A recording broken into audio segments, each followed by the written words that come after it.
Natural law is a set of non-man-made, binding, immutable set of laws that govern the consequences of our behavior. With morality, with an understanding of natural law, we can have a voluntary, free society. Self-reflection and being honest with yourself is a huge aspect of a spiritual journey. And if you can't fully do that, you're not really going to get where you need to go or where you want to go or hope to go. If you understand natural law and you understand karma and you understand cause and effect, you understand consequences, you understand polarity, you understand all these things, then you'll know that if collectively we want to enslave other beings, whether they're people, whether they're animals, whatever, but if that's collectively what we're putting our energy into, and that is the primary way most of the people on this planet still eat, as long as we're there, we're never actually going to be able to be free. Welcome to the Staying Free podcast. In this episode, I spoke with Paul and Lauren Bell, who are the founders of truthloveandfreedom.com, a platform where they teach natural law, morality, and voluntarism. Their farm, Blue Hill Farm, is a certified organic permaculture farm in Southern California. In addition to leading farm tours, teaching permaculture classes, and hosting wellness and yoga retreats, they are dedicated to building community through recurring activation empowerment retreats at their farm. And together they host and teach a nature-based homeschool co-op. So before going to the Greater Reset in Morelia this year in January, I'd actually never heard of Paul and Lauren Bell. And they did a presentation there which I thought was one of the best during the whole event. They're definitely two people who are living their lives very much in alignment with their inner values. They care deeply about freedom, and they also care deeply about the principles of doing no harm. And they've really crafted between themselves a way of living which is definitely very alternative, but something that I personally find very inspiring. And I hope that some of you guys will be inspired by it as well. If you enjoy the episode, make sure you give it a like and a share on social media. If you're enjoying the podcast so far, give it a 5-star rating in whichever podcast app you're using. If you're new here, then welcome. Make sure you subscribe for future episodes. If you want to support the podcast, you can do that in several ways. The first is via Buy Me a Coffee. The second is by giving Bitcoin tips, and you can find ways to do that in the description. And finally, as I mentioned in the last episode, you can support the show and help me grow it by listening on the Fountain app, which is available on iOS and Android. You can share your thoughts on this episode or simply say thanks by sending some sats with a comment. Getting started is super easy. You can top up your Fountain wallet with a bank card or any Bitcoin Lightning wallet, and you can even earn sats just by listening to Fountain and being an active member of the community. So if you're ready to start using Fountain or you just want to find out more, use my code right there in the description. And a massive thanks to those who supported me in the last episode. Gaz sent 50,000 sats. Hugely appreciated, Gaz. Piers sent me 1,000 sats with the message, very strong signal. Guy's show was one of my first introductions to Bitcoin. Thank you both. And Newcomers on Fire, thank you for your 100 sats with the message, great episode, learned a lot. I really am loving getting feedback and comments and support through Fountain app, so please do keep using that and I will keep reading out your messages. As always, any way that you guys decide to support me is hugely appreciated, and all donations do go directly towards the cost of running the show. All right, on to the episode.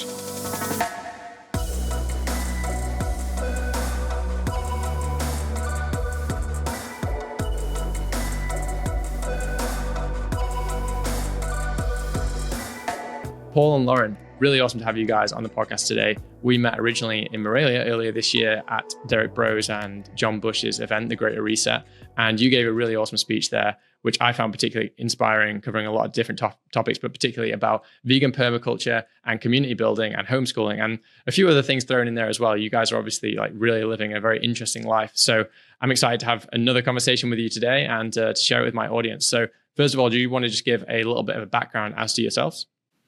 Yeah, thank you so much for inviting us here. It was really a pleasure to have met you in Mexico, and very excited to get to talk to you now. I'm Lauren, and this is Paul.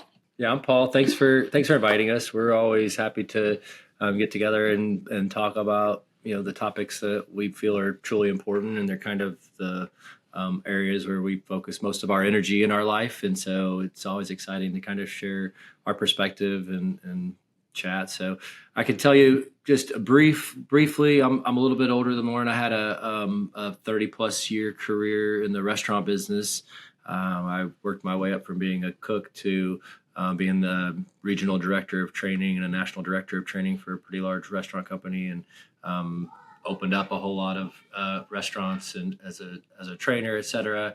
and did that until about 3.5 years ago. I guess 3.5 years ago, we moved from Laguna Beach, where our family lived, Lauren, myself, and our two young sons at the time, and we moved to a farm in Temecula, California. My parents helped us out with all of this. We were living together in Laguna Beach, and then they decided to purchase this property, and knowing that it was going to be an extension of the family and not just for them. And so we're blessed to be up here and have them to thank. So we really are just so lucky to have them here, being part of it, being supportive of us and everything, because none of this would be possible without them. And our lives changed a ton. We went from me leaving every day to go do this other career and come home late at night and missing a lot of weekends and stuff, to me being home all the time. And we basically, with the farm, we've kind of just found a lot of different areas where we can make revenues, and we have a ton of potential here. We opened up our own plant-based organic mobile restaurant that we take to concerts and festivals and serve 100% organic menu, all completely plant-based, which and farm to table. Nobody's really doing. There's people that do a lot of like vegan food and stuff, but nobody's really out there on a mobile restaurant that I've seen that's making the effort to only source organic products, which is challenging. It's expensive, but it's something that we believe is almost equally as important as a plant-based diet is to source as much organic stuff as you can. We believe that food can either be medicine or poison, and that my 30-year career in restaurants, I worked for some chains that served some pretty gnarly food to people. I worked for Outback Steakhouse. I'll just name drop that. And then I worked for a seafood company for a long time. And so I spent my entire career cooking animals and high calorie, low nutrition meals for lots of people, including a lot of children. And so now that I have my own kids and my family, I've learned a lot more. There's a lot of responsibility that goes with that has opened my eyes to a lot of things. And so now part of where we put our efforts is that restaurant, and it's not just to generate revenue for our family, but it's a bit of like doing penance, I believe, for the career that I had before, and that I'm actually like trying to restore some balance, because I know that I put a lot of my energy and efforts for many, many years into something that I now understand fully was not right livelihood, and beyond that was actually creating a lot of harm. And it goes against everything I believe in. So that's kind of the backstory of how we've got to where we are here. There's a lot of different avenues of things that we are kind of dabbling in with the farm, and we can get into some of that stuff. But that's the kind of the intro on myself. And Lauren, you want to tell about yourself a little bit? Let's see. I studied at UC Santa Cruz, and I got a individual major there called eco-philosophy. This is environmental studies, anthropology, and philosophy. And I was very focused on our food systems and our connection with nature and how that's changed over time. I went on to get my permaculture certificate and then have a master's program at the California Institute of Integral Studies in San Francisco. From there, I wasn't really sure where I was going to go, to be honest, until I moved back down to Southern California and got together with Paul and started our family. And then moving out here has just been this incredible way for me to finally see fulfillment of my goals, and that being able to come true. Before, I had this dream that we would just one day, way in the future, be able to buy property somewhere far out there. And it happened a lot sooner than I was expecting. And we're blessed to have the farm that we live at now is already established. So we just get to take care of it and improve it, and find ways to make it be a source of income for us and also an educational tool for people. And I was going to say also about our restaurant, I feel like that's been a way for us to get out a bigger message, because we get a chance to talk to people about things, and we have, a different perspective than the majority of people out there.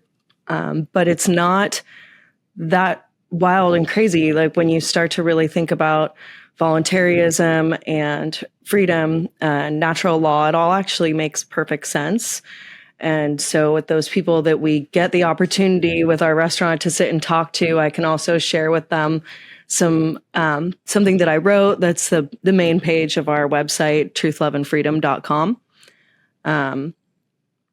Yeah, I don't know where I'm going with this, but we should probably back up and just talk a little bit about that, because I think we just jumped into a whole nother area. But yeah, actually, let's get straight into that point, because the whole idea of like plant-based and organic, and I don't know if you use the word there, but I've definitely heard you use the word before about like sustainability and things like that. Sometimes this is like a red flag for a lot of people in the freedom community, and let's be under no illusions. There's a lot of people who are kind of more libertarian minded, who are anarchists and voluntarists, but they're totally against veganism as a philosophy. They just don't kind of like understand it, or maybe haven't thought about it. I'm not sure, but I guess kind of maybe give your take on that, because I know that certainly for me, like I think that veganism, and it actually has a lot in common with voluntarism, right?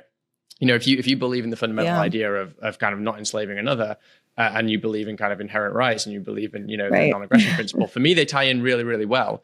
And the funny thing is, something that happened to me last year is I did like a kind of a debate. I guess it was kind of a conversations-last debate with a someone called Lauren Southern. I don't know if you've heard of her, but she's very big in the kind of I guess the kind of like alt-right kind of, dare I say, community, or like online like influencer type person. I guess she's kind of a journalist as well. And we had a debate, and when I was talking subsequently to people kind of in the vegan community, I was kind of like talking about some of these libertarian ideas, and they'd never heard them.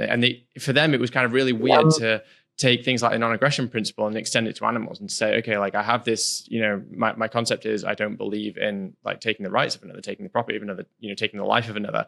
But to extend that to animals seemed like a completely different zone of philosophy, which for me, it's not all. So I'm wondering basically just about your take on that, like whether, first of all, were you kind of vegan before you became voluntarist in your philosophy, or did it happen the other way around, or how did that all go for you guys? Yeah, well, when I was younger, I was vegetarian for a little while, but I would kind of go back and forth between eating fish and not. And then when I moved to Santa Cruz and got involved with the like agricultural community up there, a lot of people, while organic farming is like number one, they're also very much into sustainable animal agriculture, and whatever that means. And I bought into it for a long time and went back to eating animals, thinking that, well, I'm eating, it's wild, or it's whatever, it's free range.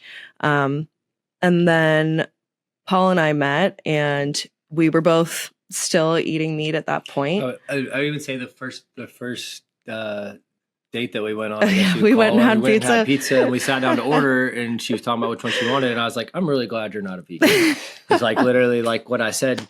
It was hilarious. For myself, I actually had probably much longer stretches in my life where I was both vegetarian and vegan.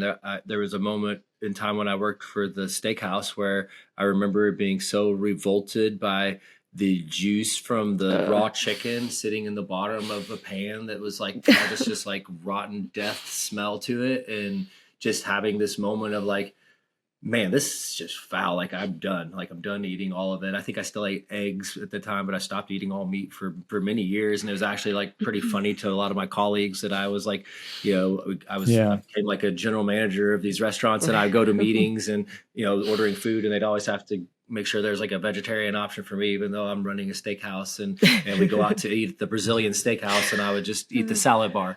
And so I'd gone through these stretches, but I had gone back to eating meat not that long before I met Lauren. I was probably like less than a couple of years that I'd gone back from vegan to vegetarian to eating meat, and then we were together. And then when we had our son Aro, we quickly started talking about how do we teach our kids about this, right? So we started to have some conversations. Well, it was like just right away, this feeling of hypocrisy going, be nice to the dog.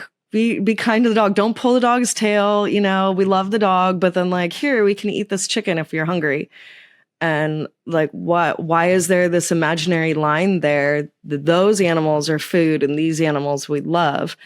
To the point where you talk to the average person who eats meat and they'll think you're the worst person in the world if you say that you hate dogs and you think that people should kill dogs or something, you know, or kick them or something. Like they'll think that you're a psychopath, but you can eat animals, and it's just this imaginary line. You know, it depends on which animal. So we had a really hard time with that. It wasn't really talking because it was obvious. Well, yeah, I mean, it was obvious, but just looking at it, going like, oh, okay, this is something we have to acknowledge within ourselves and admit that we were wrong.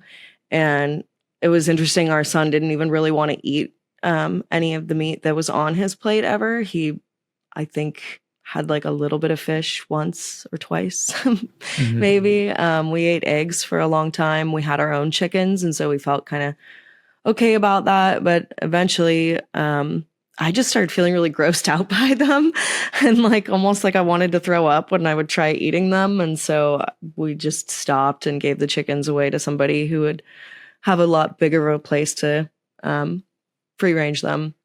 And is that because you started developing compassion for the chickens? Do you think that was the change? Definitely more of that. Yes. Yeah. We weren't able to free range the chickens. We had dogs that would probably try to eat them, and it just wasn't a situation that we could figure out. And I honestly when I talk to people, even as a vegan, like I feel like we don't have a right to take any food from any animals. But when I talk to people about, you know, animal products, the one that I say, well, you know, if you did it right and you had chickens that were truly free range and they were your pets and you were gathering these things that you found out in nature, that they weren't fertilized eggs that they left, and you really were just into eating the menstrual cycle of a bird, and that's what you want to do, then like on a harm scale, as far as like a right and wrong, when you talk about like natural law and karmic things, it's very low on to me on a scale. No, unless it's fertilized. If it's fertilized, then you get into a different conversation. But I still would say, and then also that it is also one of the only, like what I would say, honestly sustainable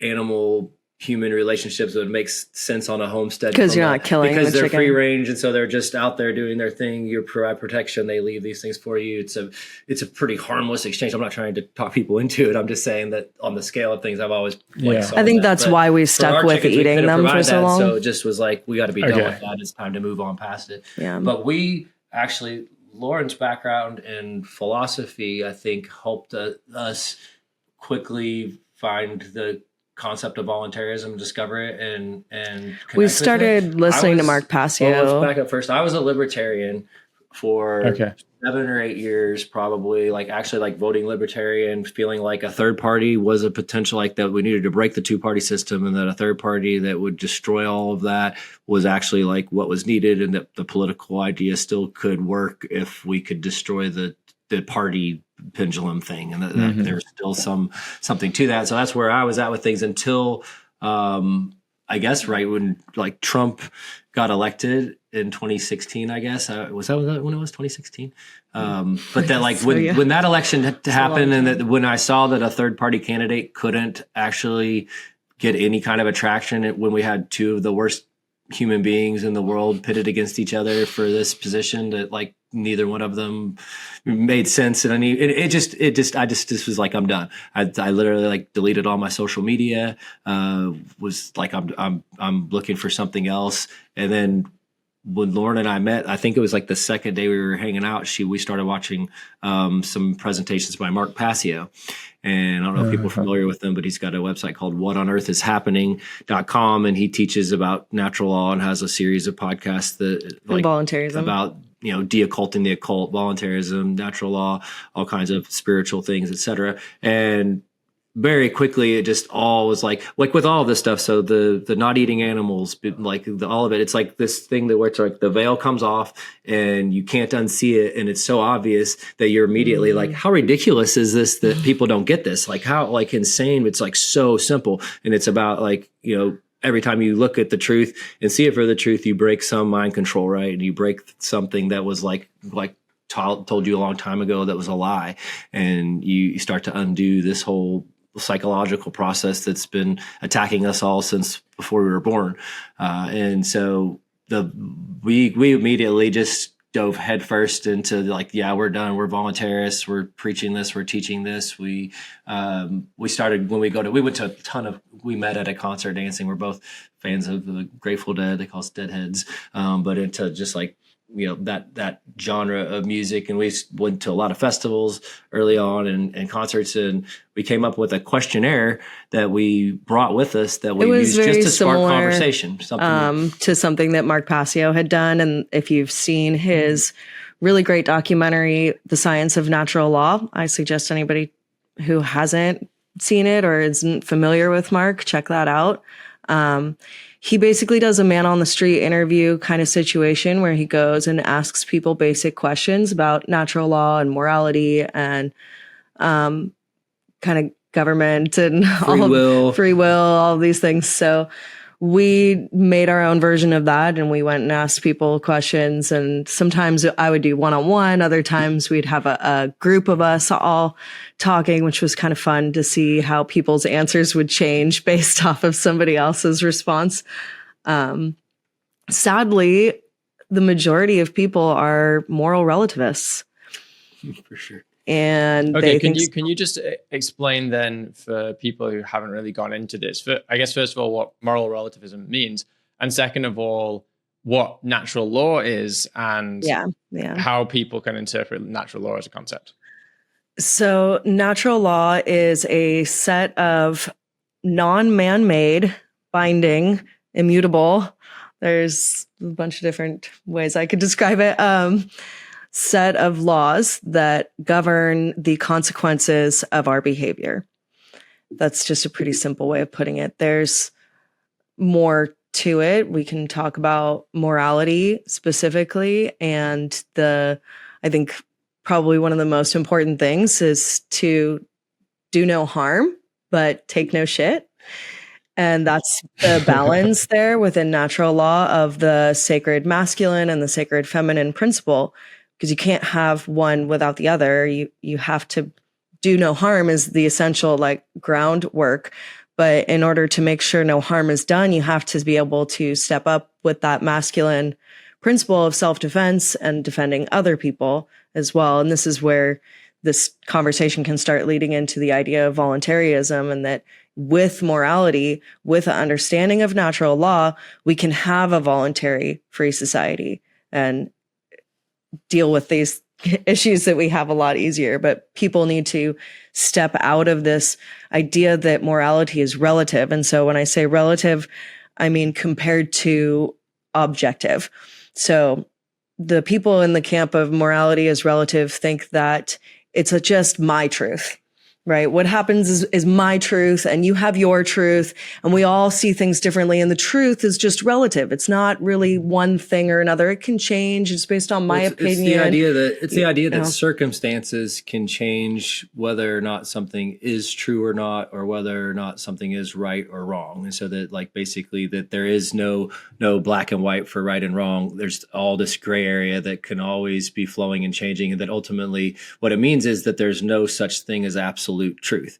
So if you're a moral relativist, then ultimately the truth just is kind of what we decide together that it is. And if we agree that that's the truth, or if I say that it's the truth, it becomes the truth, and it has absolutely nothing to do with whether something's true or not. And it's very convenient, right, from a moral perspective to say I'm a moral person, but I also believe that is whatever I say it is. Yeah. Well, great. Well, you just set yourself up very nicely now, right? Yeah. So you don't have any. Well, I mean, like with most things, people are going to say, well, like this is objectively immoral. Like if you say is beating someone needlessly on the street, is that a moral thing? Everyone's going to say, well, that is objectively immoral. But then when you start getting into some other areas, people will say, okay, well, maybe that's moral and maybe it's not, and I'm not sure. And each person, it can be moral for one person, not for another. And I guess when you get into those areas, it's easier than saying, no, I have to actually think about my principles deeply and think about, really understand what my principles are based off, and then come to a decision on whether it's moral based on some like firm understanding other people will say, well, no, I don't want to do the work to understand what my principles are. And therefore I'll just say, well, it's morally subjective, right? Yeah. And most people just want to spit out the answers that they've been taught. I mean, you see the average like liberal minded person who's a moral relativist typically as well will answer like, oh no, it's not safe for kids to get, tattoos. Kids can't consent to that. That's permanently altering their body. But then they'll say that kids can consent to changing their body in other ways through drugs and hormones and whatnot. So it's very interesting how much that has just taken over the mindset of people these days, especially in this country.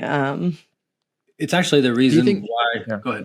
Go ahead, Paul. I was just saying it's actually the reason why we have this whole system that we have, like the government and the corporations and the media and all of these things, that they wouldn't be able to exist doing the evil that they perpetuate if the majority of people weren't moral relativists. Because very quickly, when you start to look at natural law, again, the veil comes off, you open your eyes, well, you see all of this like false authority, and you see all the BS going on around you, right? And you're again, the mind control is broken, and you see it for what it is, and you realize that, oh, wait a minute, I've been lied to my whole life. This thing that I grew up, when I started going to school, I had to put my hand over my heart and stand up and pledge allegiance to a flag, a piece of cloth that was hanging there with stars and stripes on it. And I had to, as a child, for day in, day out, start my day every day, promising that I was going to have give my allegiance to that flag.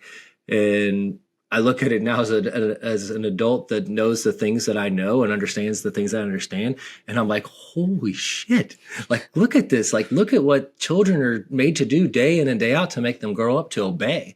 And you want to talk about like a trigger for most people. You start talking about how we don't need the government, or we don't need this like authority over us. And most people it just scares the crap out of them, man. They can't even. What about the roads? What about the fire department? It's like you're like a mad prophet on the streets, like saying the most insane things to them, and you're just like, no, like really, like think about it, But it all comes back to it is because of the moral relativism, and it's because of this idea that it changes based on circumstances, and that so somebody else, if enough people vote for something and enough people check that mark, then it doesn't matter that there's still like almost half the people that absolutely oppose that in every way. If you get enough of your friends together and everybody goes in and votes, then we have a right to make something a law and make other people's money pay for things they disagree with. It's this absurd idea. So, it's slavery. Yeah.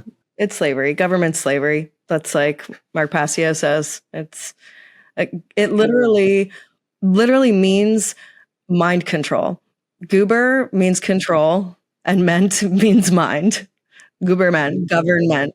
It means mind control. That's interesting. Yeah, I know he's really into his what's the word for it when you study languages and stuff? And etymologies, like in linguistics. Etymology, yeah. Actually, I don't know if I mentioned this to you, but I've started listening to, well, I say started by, when I say that, I mean, I've probably listened to like at least 100 hours of Mark Passio's stuff now. But I mean, that's still started in terms of his body of work. But that was off you guys mentioning it, actually. Cool. Awesome. Yeah, that was because you guys mentioned it at the Greater Reset, and I was like, Mark Passio, okay, like I'll go check it out. And yeah, it's really, really good. So, and it takes a long time to really kind of like digest it. But it's very, very interesting. So if people want to know more, like prepare yourself to strap in for like, it's going to take years to get through what he's done, but it's awesome. Yeah. It's awesome. Yeah. So just going back to, because we were talking before about like the idea of not eating animals and not killing animals and this kind of stuff. And I know that Mark Passio is also like an ethical vegan, but I haven't heard him talk too much about this topic. I don't know whether it's because I'm really early on in his work and he talks about it more later on. Yeah, I think it's but certainly at this point, like that's it, right? So like he hasn't talked too much about it, but what does he say? Because we're talking about these ideas about moral relativity, etc. But what does Mark Passio have to say? Because the biggest thing that I get from people who are not vegans is, oh, well, the lion eats the gazelle, the whatever, this animal eats this animal. It's the way of the world. It's the cycle of nature, etc. First of all, I guess, what do you guys think about that? And also, do you know what Mark Passio says on that topic? First, I'll tell you that as a vegan, as a platform and wanting to teach that, I would tell you to do something that Mark Passio would want to shoot me for. And I would tell you to jump ahead and listen to, he basically has 4 or 5 episodes in a row where he goes deep into veganism and refutes every argument, basically every basic argument that's put out there. He goes into detail going into But I still wouldn't skip all the stuff. No, I wouldn't go back. I go back and listen to it again. Okay. But the thing is, it's like it's super empowering because he's uses a lot of like old like occult, different like religious texts and things and esoteric things that basically all agree and say the same thing, that if you really want to become a spiritual person and evolve spiritually, that at some point you will always come to this understanding and you will always understand and put it all together, that because as you grow in your spiritual knowledge, your compassion grows, and as your compassion and love grows, then it's, again, the veil comes off and you can't unsee it, and that it's like literally just an integral part of it. And I personally agree with that. I think that I've had a hard time with spiritual leaders and people that are teaching conscious topics that haven't quite come to understand that yet. And at least to me, I don't judge other people, right, and where they're at with their journey, but I also believe that there's certain aspects and certain elements that you have to be lying to yourself if you don't come to understand them, if you're somebody who's actually like looking at things in an intellectual or spiritual way. And for me, I actually had a really synchronistic experience with listening to Mark's Veganism podcast, because I went to pick up my 4-year-old at preschool when I was still working in the restaurant. This was about 3.5 years ago now, 4 years ago. And his teacher said, "Hey, do you want to hear what your?" I asked the kids what their dads do for work. "Do you want to hear what your son said?" And they were going. They were all circle. controversial. And yeah, a couple of them's dads grew weed, and they're like, "My dad grows flowers for a living," or something. But when they got to our son Aro, he said, "Well, my dad goes to work at a restaurant where they kill animals so people can eat them, even though he knows it's wrong." And I had already been like listening to Mark Passio. We were already hundreds of hours into his work. I already weren't eating any meat, but I still had this like disconnect. I'd actually seen myself. You to quit. We had talked about it, but not like this absolute thing. I made really good money. I had a nice position. I was comfortable. So it was actually like a good company to work for. The people they loved there him. were great. And so, outside of the fact that I was training people and on a mass scale, helping a lot of people eat animals when it went against my morals, it was a great place to be.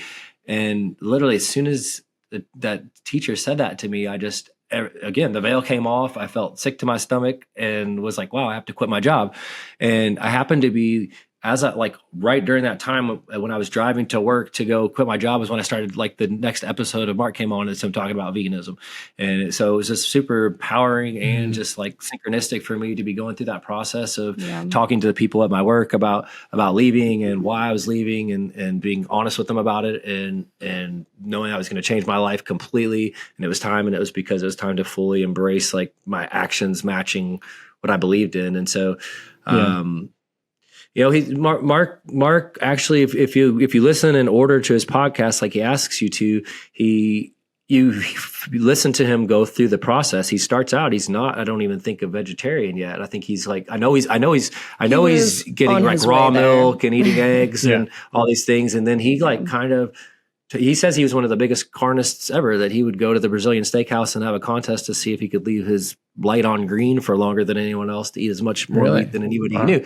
Yeah. And so, but he, through ethics, right? I mean, he understands the nutritional side of things as well. And he actually recommends that people, if you're going to transition, that you don't do it right away, that you do a lot of research, that you treat your body right. Because one of the biggest things that people fail at and go back, or when you hear it comes up that you don't eat animals, and people say, well, I tried that, but I got sick, or my body wouldn't work with that, or whatever. And it's likely that maybe it's because you were detoxing. Yeah, it's likely that they just weren't really in tune with what their body needed to transition. Too fast. They didn't do it in an intelligent way, or whatever it is. But it's a really important aspect of it that Mark kind of preaches. And so as he was doing, he was saying, hey, I'm not there yet. I know, but the thing is, you got to get here first, right? And so when I talk about the spiritual teachers or people that are, I've met people in the community that will say, I know this is right. I know that what you're talking about, and that ultimately that there isn't really a good argument for this. I'm not there yet. And I'm trying to like make some steps to just eat less animals and have days where I don't, and choose some meals where I don't have that in it, but that I'm far from there. And they'll even say I may never get there, but they'll at least acknowledge the truth of it. And to me, it's like, hey, I can respect that. You know, and a lot of the times it comes down to, and I'm repeating something Mark has said here, but I've heard it so many times, to where the person will be like, you're right, it's not right to eat animals, but I just need my meat. And there's this like possessiveness that we think we own the life of that animal. And it goes back to like what you were saying in the beginning of how we can't really be free if we're still enslaving other people, right? Or other animals, beings, and any beings in general. And so going back to where you were saying about the evolutionary perspective, you know, people give that argument all the time. I think that we are not animals. I don't think that we are the same. And I think that if we are going to use that argument that we are just animals, well, you know, what can I tell the story what are some so we actually had a friend who's a very like spiritual person. He's like spent time with the Dalai Lama, and you know, he kind of had the same story, how that like he had spent a period of his life being vegan or vegetarian, but that when he went to the jungle in Vietnam, that the people that lived on the river that ate the fish had such a beautiful relationship and symbiotic thing going on, and he just couldn't deny that there's nothing wrong with that. There was not harm happening. That the Dalai Lama said when they moved to Tibet that it was a hard winter and they didn't have enough food, and he said that it was okay that they eat the yak or whatever, and that's kind of how they started eating animals again, and that he, you know, he's very connected with animals, and so he said, you know, the animals have told me that we've all been each other, and it's just part of this cycle, and all the animals eat each other, and we are just one of them, and we're, you know, we just mimic what we do in nature, and if they do it in nature, then we do it in nature. And I was driving the car, and I was sitting there for a minute, and I was like, okay, and I was like, so. Oh no! Then he brought up how ducks will like gang rape a female duck. How there will be like multiple male ducks that will come, and that they will literally for hours on end until the female duck is almost dead will take turns like raping her.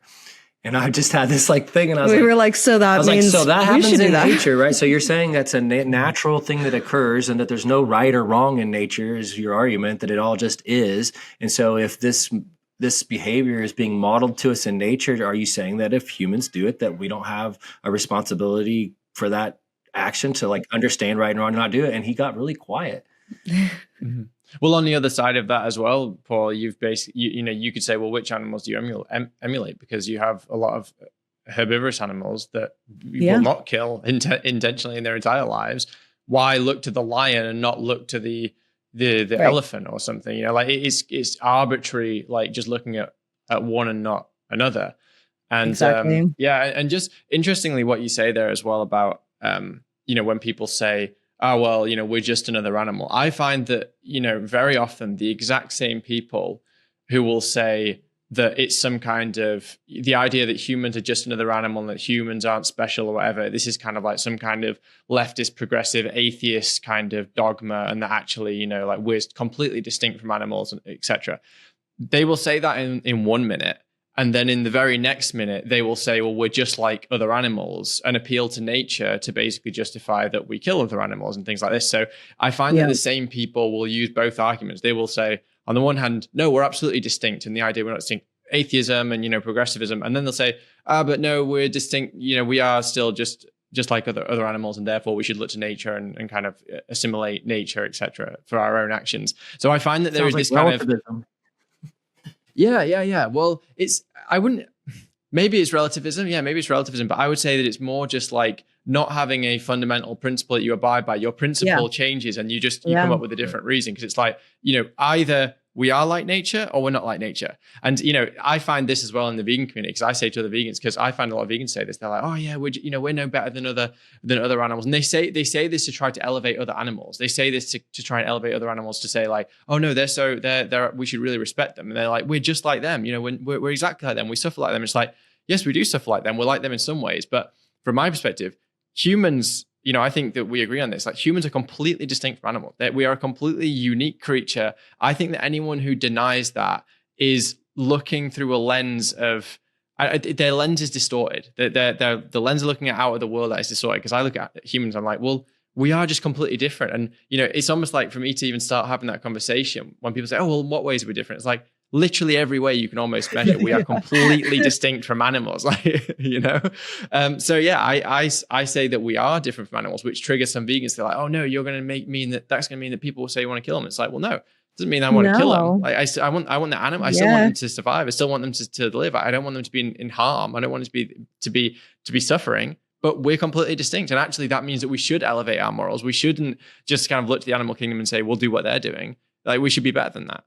Exactly. It's a very like convoluted space to go and conversation to get into, because it's hard. I think there's a lot of people that love animals that want to hold on to that idea that like we're not superior, and like we're not. It's like being speciesist, right? To place yourself in this like elevated place of. It's not a superiority right, thing. I know it's not. I don't think it is. I'm just saying that's what people think, and so like it's like this like virtue signaling in a way to other species to just defer, and also it takes a lot of responsibility away, which I think is kind of a common theme when we're talking about all of these different topics. That the reason that the masses don't look at things the same way that we do is that when you come to see certain things, there is a responsibility that goes along with that. And it's like, first, that you have to look at yourself deeply and tell yourself that you were wrong, that you've been fooled, which most people would. I think there's a Mark Twain quote that says most people would rather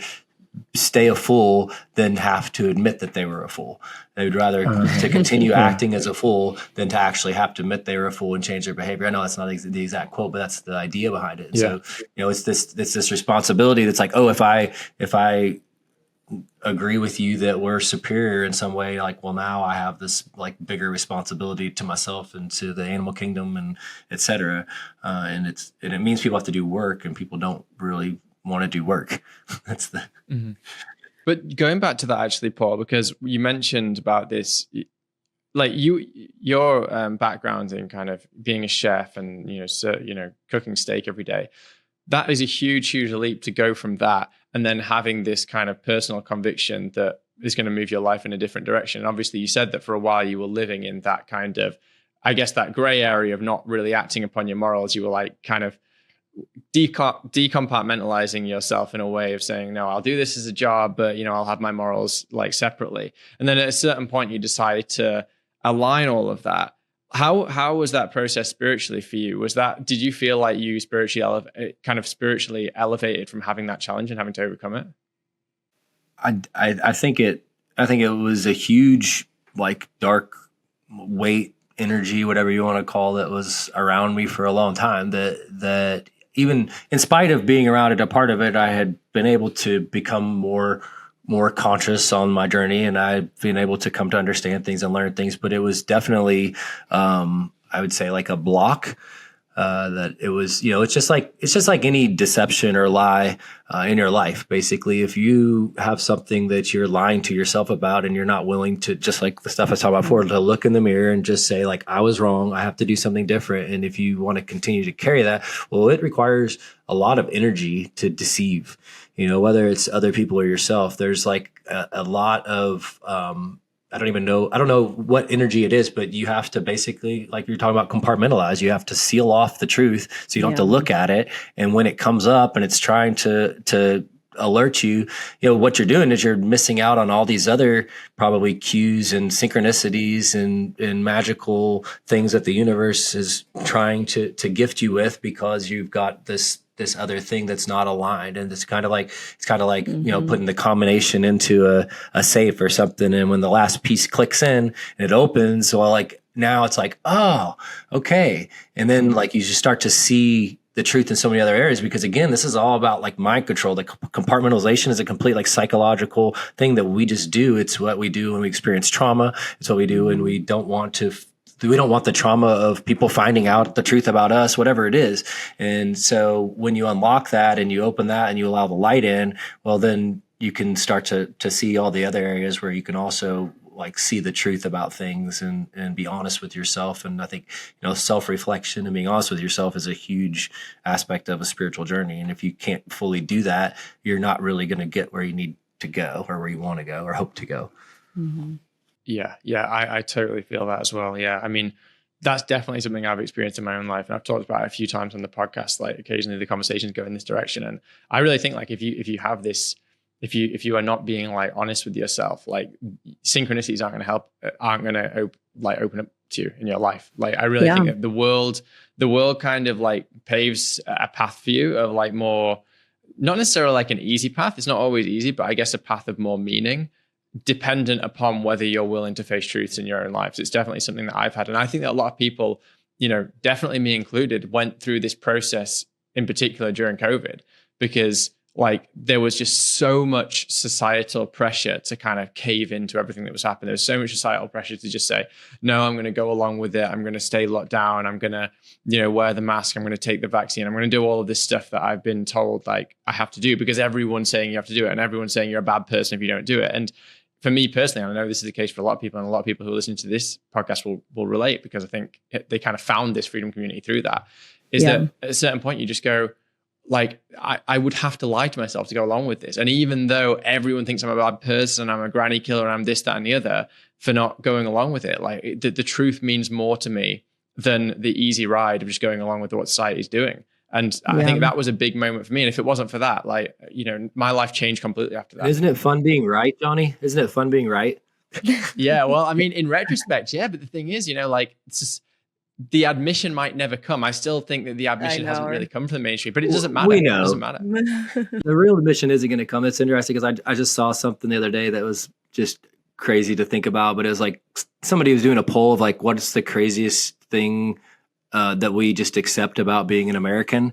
And somebody said it's that about every 20 years they come out with a admission that says, okay, yeah, everything you guys were saying was true. Right. Yes, it's true. What are you going to do about it? And nobody does anything about it. And then we just move on with our lives and it's done and it's over with. And that literally, like I was telling Lauren, I was like, reporters could spend like years uncovering the truth about any number of things, some crazy things, some crazy program that the government was doing, some, horrible thing. The news comes out, everybody's outraged for a day and a half. And then the next thing goes on and you never hear about it again. It's done and it's moved on. It's like, oh, okay. So really basically like, I don't think we were ever going to probably get the admission that we were right about all of this, that we all deserve. But I think it's all played out and it's like pretty obvious. And it's really like sad in a lot of ways how right we were and the things we were trying to tell people. Yeah. I mean, it's sad for a lot of people, sure. But I would also say, for the people who have actually gone into that truth and have said, no, I'm not going to hide away from it, I'm going to go through this, their lives, from what I've seen, a lot of people's lives have kind of improved. Like they found more purpose and meaning in their life. And not necessarily through like, okay, well, now I have more money or now I have this, but just like, I don't know, there's just something internally that happens there, I think, when you really face truth, honestly. It's freeing because I think, every time there's some big, 9/11.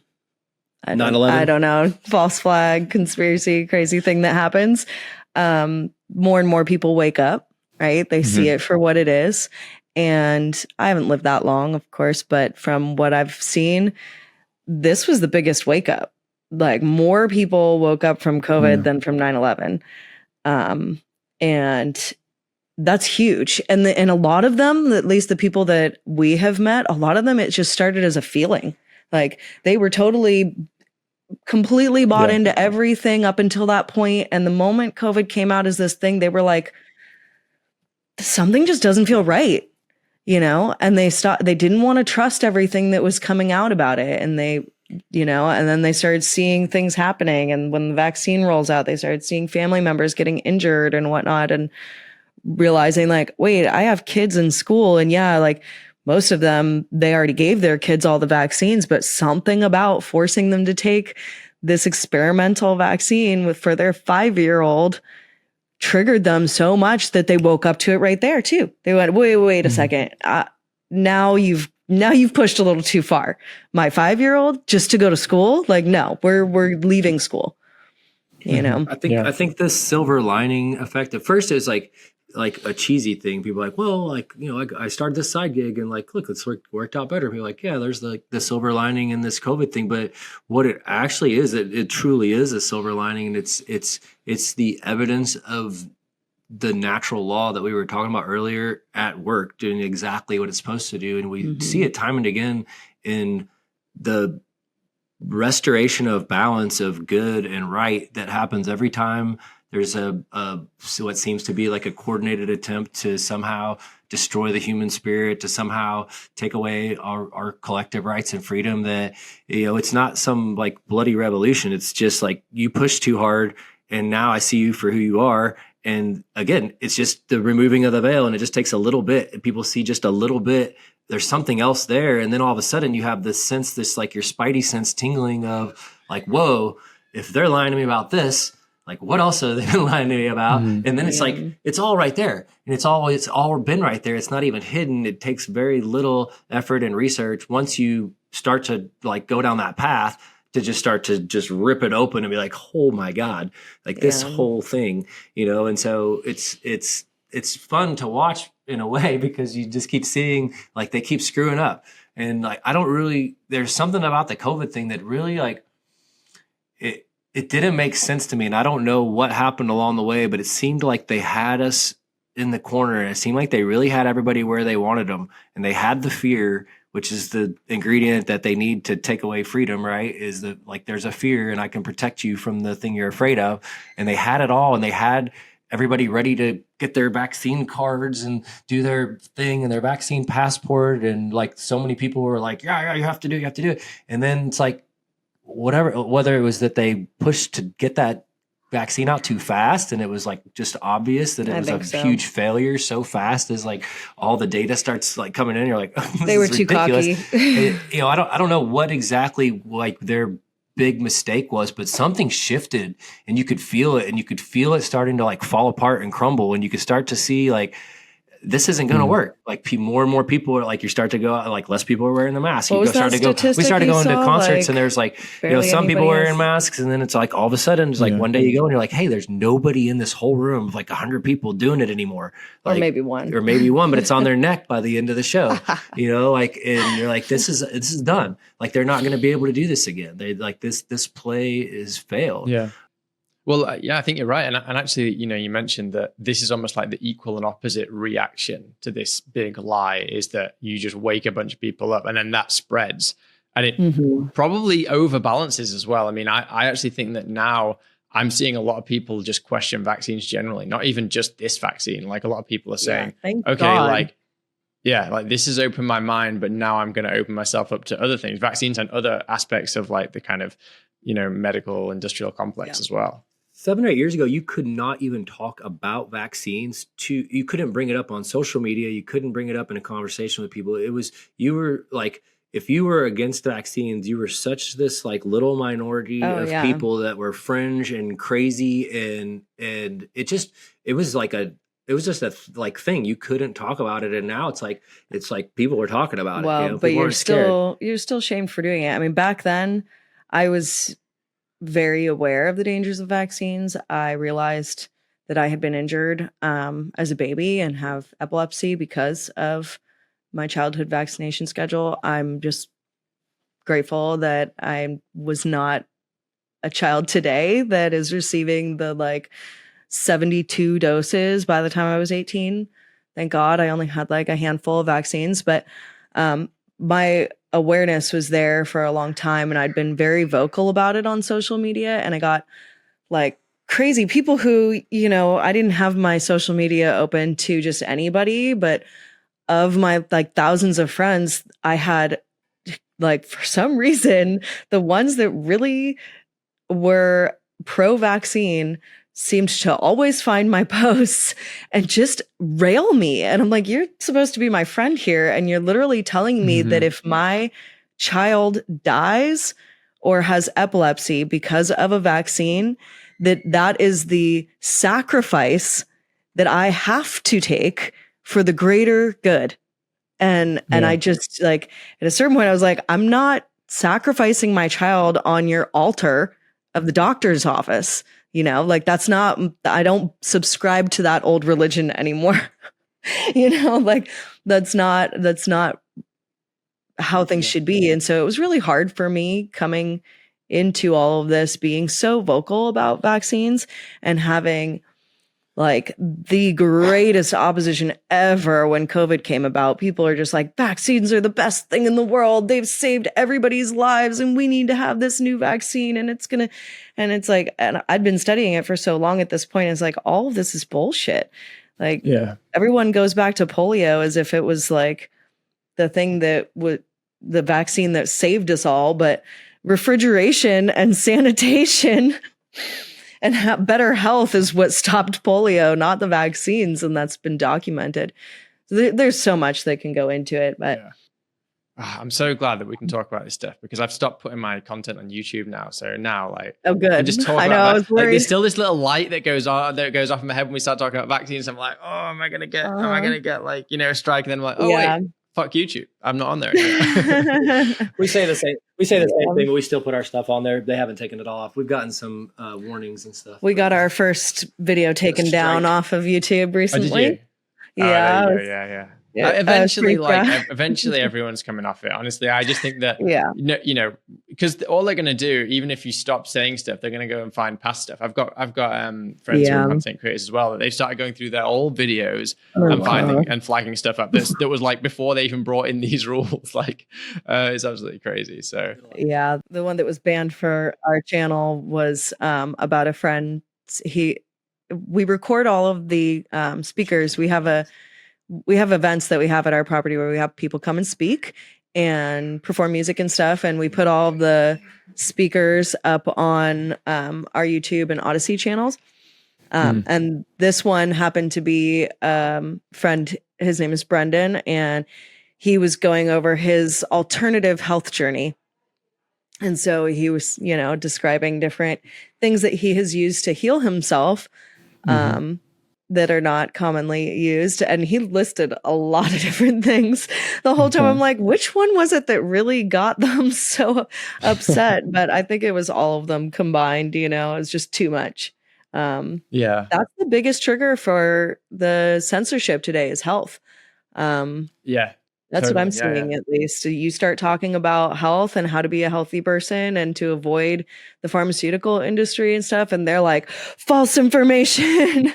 You have to trust the doctors and the science.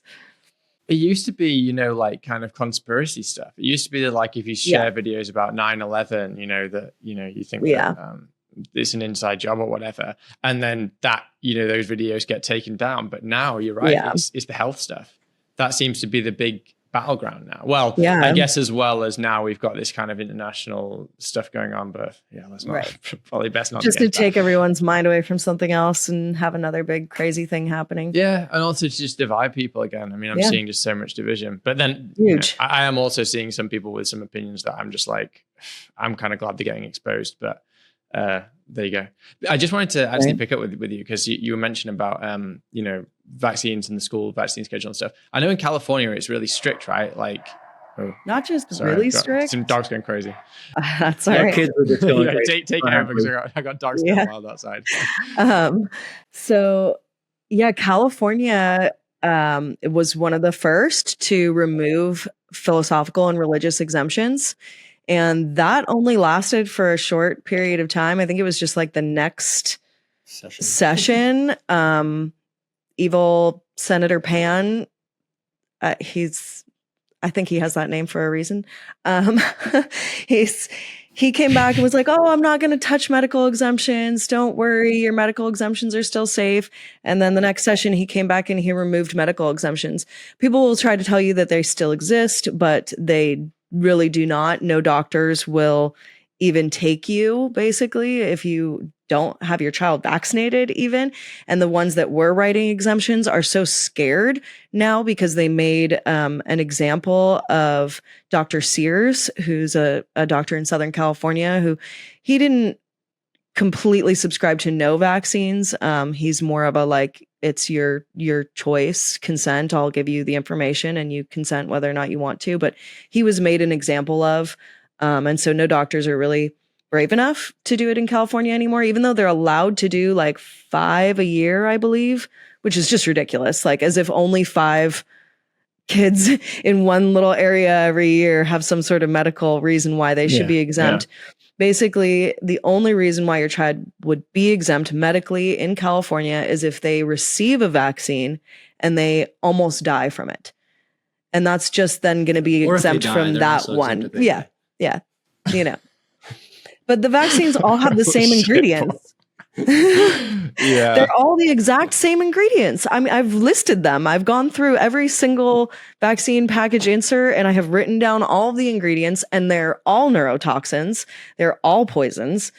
It's just insane. And the law that is in California right now is so crazy because it's like, I can look at, say, the MMR vaccine insert, and before it even gets to the list of adverse reactions, right? Side effects.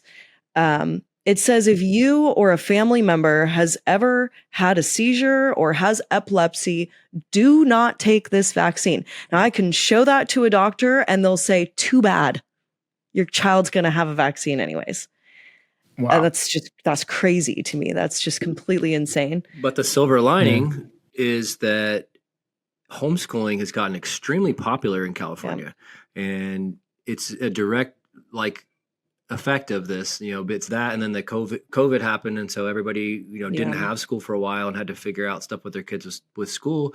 And again, a lot of people woke up and then they wanted the kids to get the COVID vaccine to come back to school because the CDC recommended it. So it became part of the schedule. And a lot of parents were like, hell no. And so, we homeschooled our children. That was our plan all along. And there's so many people we meet now that are like, well, yeah, we're never putting our kids back in school. And now they actually see all of the other problems with the education system and with the public schools. And they're just super grateful that they woke up through COVID and pulled their kids out because they, have a different perspective of things now. And they feel like they're actually, doing the right thing by their kids, which they are. It's just another one of those silver linings that people, don't understand at the time. They think it's a really difficult thing, but then they find out it was the best thing that could have happened. So I'm interested to know more about the homeschooling thing. Did you say your kids have always been homeschooled? Yeah, I mean, we're not too deep into it. We've got our oldest is in 2nd grade, and we started basically in preschool with his homeschooling. So we've done that for a few years. And then we've got a 4-year-old who's doing preschool now. We have a little homeschool co-op that we do here on our property, and we have a few other kids of like-minded families that come and Lauren and I teach them kind of like a Waldorf style, doing a lot of farm outside crafting, kind of non-traditional unschooling type of thing. With the homeschooling stuff then, because I know that a lot of people, they're really interested in homeschooling, especially now. I mean, I don't have kids, but I know that there's a lot of people out there got kids and are just worried about the way things are going, especially not just childhood vaccinations, but also just this kind of crazy, gender ideology and stuff that they're teaching in schools. A lot of people are just saying, what choice do I have? My kid is going to school and they're just basically being brainwashed. You can't opt out of that. There's a lot of states, California being one of them, you're not allowed to opt your child out of sex education. Oh, you're not allowed? No. So how have you found that experience homeschooling? How do you learn how to do that? How do you kind of have confidence in your ability to kind of school your kids? How does that all work? 'Cause I imagine this should be something which comes fairly naturally, but we're almost taught not to do it. We're almost taught to just kind of export it out to someone else.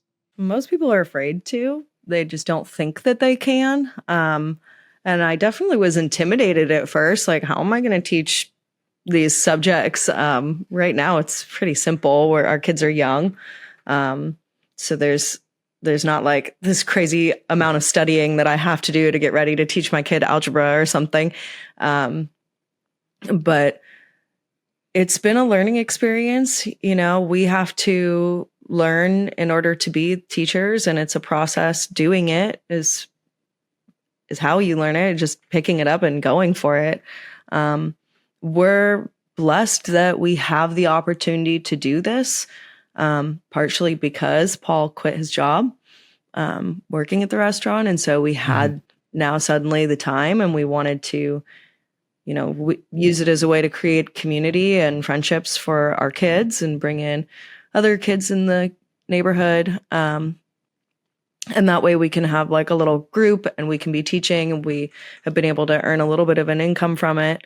So I would say, one, it's not always necessary. It really is all going to be dependent on the children and the students, right? So we've got our older son who, last year we really realized like we were having a hard time teaching him, and he was having a hard time learning from us and separating the mom and dad thing and the school thing. And we have a friend that lives here on the property, and we were able to make some arrangements, and he became like his teacher and tutor. But not everybody has that ability. But what people do have the ability to do is find other families that maybe are homeschooling as well, and they could come together in either home or in the same space. And maybe one of the other parents could spend some time teaching the other person's child if there's somebody who's a little resistant to learning from their parents, and trade off. And you might see what we've experienced having our little school here for a couple of years now is that when, in most cases, not all, but when most cases, when parents want to stay and be a part of the school day a little bit and kind of be supportive of their kids, that their kids are much less inclined to participate fully and actually like do the lessons. They do much better when their parents leave, which is kind of like, I don't know if that's like a normal thing or weird to say, but it's just true. When their parents are around, you see it like they're attached. Well, it's not just attached, but a lot of kids do a better behavior when they go somewhere. You don't see what you might see at home, and you don't see some of the nastiness that is inherent a lot in some kids that they are able to control. And so having another grown up in the room sometimes can help just with that, with balancing and offsetting some of that. And so that would be, and then also finding other families with other kids, because it is nice to be able to create a little bit of that. Because kids learn from each other, and they learn from how the other kids are learning too. And so it's nice to have a couple of bodies around, just so they can see some just different examples of personalities and kind of feel that feeling of being around. But it's not the same forced socialization that you're seeing in a public school, where you just drop, it's just the roll of the dice of who your kids are around and who they're being influenced by. You can be a little bit more picky. A really good point that actually his sister brought up to me one of the first times we met. She's got 5 kids and she homeschools all of them. And I said, I'm sure, you get people asking all the time, like, how do you socialize your kids? And she's like, well, there's a difference between socialization and forced socialization. And putting them in a school, in a public school or a private school, you're forcing them to be around certain kids that you didn't really get to like vet what their parents are like and what kind of influence they're going to have on your kids.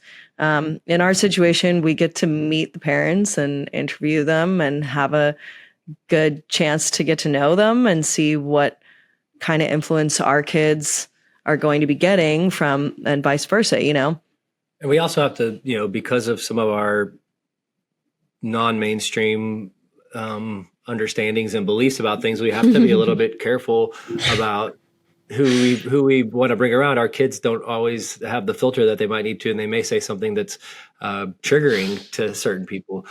We have certain opinions about authority in the government, and that include, police, military, et cetera, because it's all under the same umbrella, and that's not always popular. We live in an area where there's military bases not that far around. There's a lot of people that have members of law enforcement in their family and stuff, and so it's not that we wouldn't, interact with somebody from one of those families, but we also want to make sure that we're not going to be, it's not going to be a problem for them to be around us, and that they're going to end up feeling comfortable with the things we're expressing. And so, want to make it clear though, I'm not going around teaching our, kindergartners and first graders and, about voluntarism and against authority. Natural law is different, because this is something that pretty much when you go over it with a parent, everybody can agree on basic things about do no harm. I don't bring in animals into school, that unless like the parent wanted that conversation.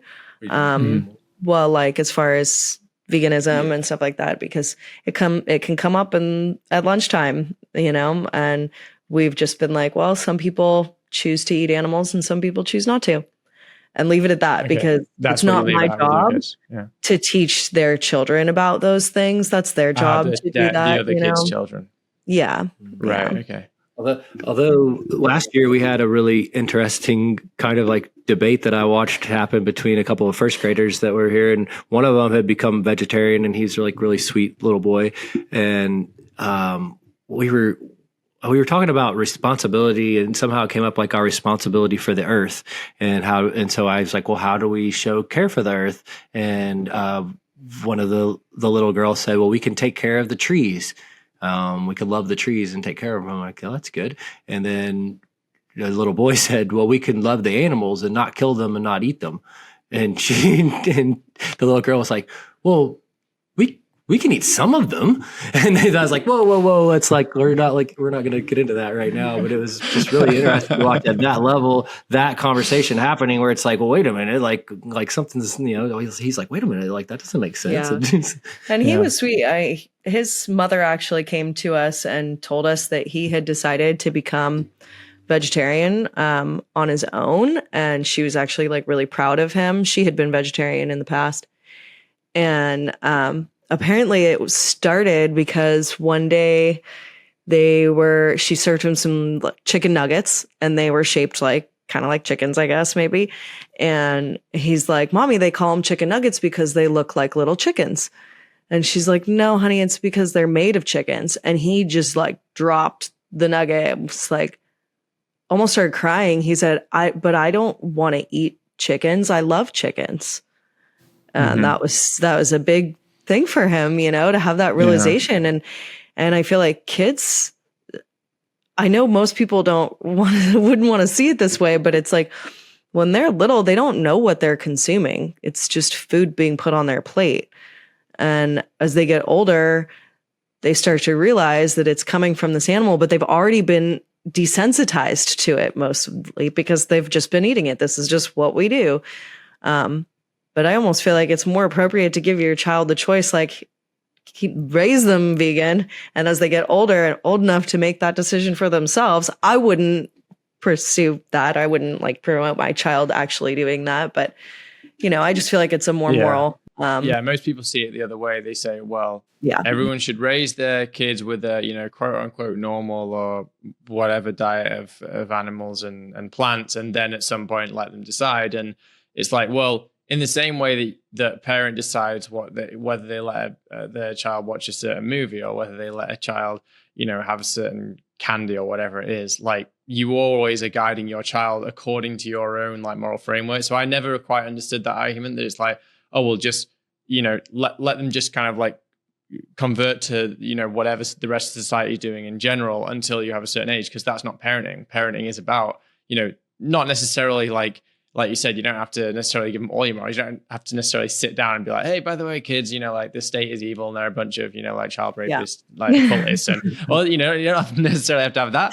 conversation with them. But there are certain conversations which a child will naturally emerges with a child. Children do. I've seen it like a lot of videos of kids when they're eating a certain thing, they're asking those questions. They're saying, oh, well, is this really chicken? They're kind of like getting upset about what they're eating because they have this kind of cognitive dissonance already going on. And kids, exactly. Those are the questions they're naturally asking. Unlike, when people try and teach their kids about sexual questions that they're not even asking, like they're too young to even be asking that, and they're trying to force that. Whereas the questions about what you're eating and like, is it okay to eat animals and stuff? Kids actually seem to ask those questions quite naturally, like at an early age anyway. So you talked earlier about how it's actually kind of like I don't know, like there's a big disconnect with the like freedom community related to this whole, plant-based lifestyle thing. And there's a couple aspects to that I like to appeal to the freedom community to think about. And one is that the first time any of us ate meat, which I think I've met people now that are grown adults that were raised vegetarian or vegan, but almost everybody I know that's vegan was born into a family that they got meat put on the table pretty early on in their life and were told to eat it. I was told to just eat whatever was put in front of me, that was food. This is what we're eating. That was my like education on nutrition for the first probably 7 or 8 years of my life. There was no conversation about what is this and what is my body doing with this? Where did this come from, et cetera. I obviously like came to know what it was that I was eating probably very early on as well. Living in we lived on a farm in a commune where they like butchered animals and hunted, and my parents trapped furs for a living for a couple of years. And so I was around a lot of that. My grandfather hunted and fished and everything. And so but it's about like we were told to obey, and people in the freedom community, that's one of the things that we should all be questioning, is when we're just told to obey from the beginning. We're not told to think about it. We're not given a choice. We're told we have to do this. Mm-hmm. And then when it comes to something like food that creates such like deep psychological bonds with ourselves and our idea of comfort and our idea of safety, and actually like also like teaching their bodies to take nutrition from these sources, right? And so it's like early on, your body it is an addiction. It needs it because it doesn't know how to get enough nutrition for other things, because that's what your primary nutrition source is. And most people that eat meat, it's the most thing on their plate. It's the biggest portion of whatever it is they're taking in is the meat part, and they can't even think about it's not a meal if it doesn't have meat. Even like breakfast in the morning, it's like they have to have some like fried pig with their bowl of cereal to make it feel like a meal, and it's just because they've been conditioned that way. So you've got that aspect that we were told to obey, and we basically were conditioned and psychologically manipulated into this idea of eating animals for food. But then also the idea we talked about earlier, that if we want to be free, if you understand natural law and you understand karma and you understand cause and effect, you understand consequences, you understand polarity, you understand all these things, then you'll know that if collectively we want to enslave other beings, whether they're people, whether they're animals, whatever, but if that's collectively what we're putting our energy into, and that is the primary way most of the people on this planet still eat a lot. And so as long as we're there, we're never actually going to be able to be free. It's actually like impossible according to natural law, which so long works. as we treat others a certain way, we're going to continue to be treated that way, which is the golden rule. And I actually think that it's better to understand, or it makes more sense. I guess it's more impactful to understand the golden rule by saying what you do to others will be done to you.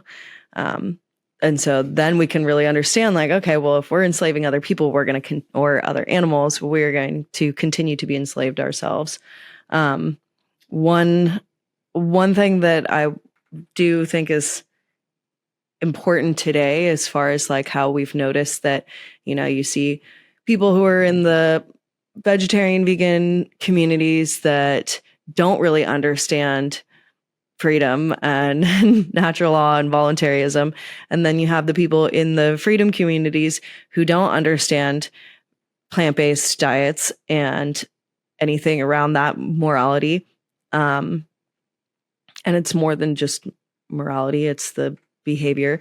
But so I see that there has been a very concerted effort to push people away from veganism. And people could probably say the opposite, because there's been so much put out there of like, oh, you should stop eating animals because it's good for the environment to stop eating animals. And this is why a lot of people are doing it, because of cow farts and all these things, which I don't want to get into a complete conversation about that part, but there is definite truth into the amount of destruction that has happened based off of animal agriculture. But there's this huge push for fake meats. And while on the one hand, I think that, finding alternatives, especially for people who are having a hard time transitioning, it's not, food is a comfort. Food is a memory. Food is, there's so much emotion connected with what we eat. And so that's, I think, a huge part of why it's so hard for people to let go of eating animals. And then, there's a benefit to having a vegan version of a burger or something, but I see that as like a stepping stone.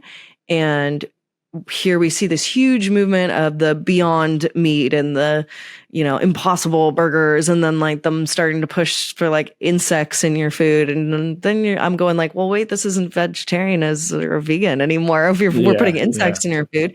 And it's all like, all these people in the freedom community are going, see, this is why we have to have our meat, my meat. They're going to try to take away my meat because I don't want to eat bugs. And this is Charles Schwab or Klaus Schwab and, whatever. They're probably related. Whatever. And, this is Schwab and this is Bill Gates, and they're pushing their agenda to be vegetarian and vegan. And, you're going to just like fall in their trap by doing that. And you're not going to be free anymore because you're going to be forced to eat their bugs or whatever.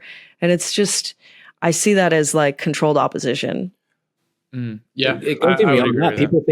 People think I've actually heard people say that it's a conspiracy to weaken the bodies and minds of freedom-minded and conscious people, so that it's a lesser diet. It provides less nutrition, and so we're going to be less able to think and grow spiritually, etc. It's absurd. Totally absurd. Yeah. Well, this the whole soy boy thing. I suspect that was like a psyop as well. Like everyone. It seemed to come out of nowhere. And the thing is, like, these people genuinely are still out there believing, like, okay, well, you're going to become more like estrogenized with soy. So I'm not saying there's like, I've looked at the studies, I've looked deep into this to try to actually find if there's any truth to it. And it seems like there might be some truth. There can be some estrogenizing effect. If you literally drink like maybe about something to the degree of like 12 or 13 liters of soy milk a day, like you'd have to pretty much only drink soy milk, and you'd have to have it by huge amounts. You might have some very, very slight estrogenizing effects, but it's like basically, negligible. And actually, if you look at the whether like the opposite effect of that, if you actually test like most vegans, they have a like higher, for instance, testosterone levels than people who eat meat. Like if you run the studies, if not, it's like normally equal. Like I've looked into these things and I'm like, maybe it's the other way. Maybe the psyop is in the other direction. Like these things of like trying to get people to stop eating plant-based foods, get people to stop, I've heard all this stuff about like anti-nutrients in beans and things like that. And it's all nonsense, but you've got quite big people promoting it. And I'm like, that to me is anti-health. Like that is potentially the real psyop. But, I don't want to necessarily like trade psyops, but the whole nutrition field is absurd. It's like this huge, like, chaos field of whatever the newest thing that comes along, and there's always like 1,000 studies that support it, and there's always another 1,000 studies that say it's completely wrong. You're actually poisoning yourself, and there's not a single one thing ever that I've seen that doesn't have a whole bunch of detractors. It's just like part of the deal. It's like, how do you?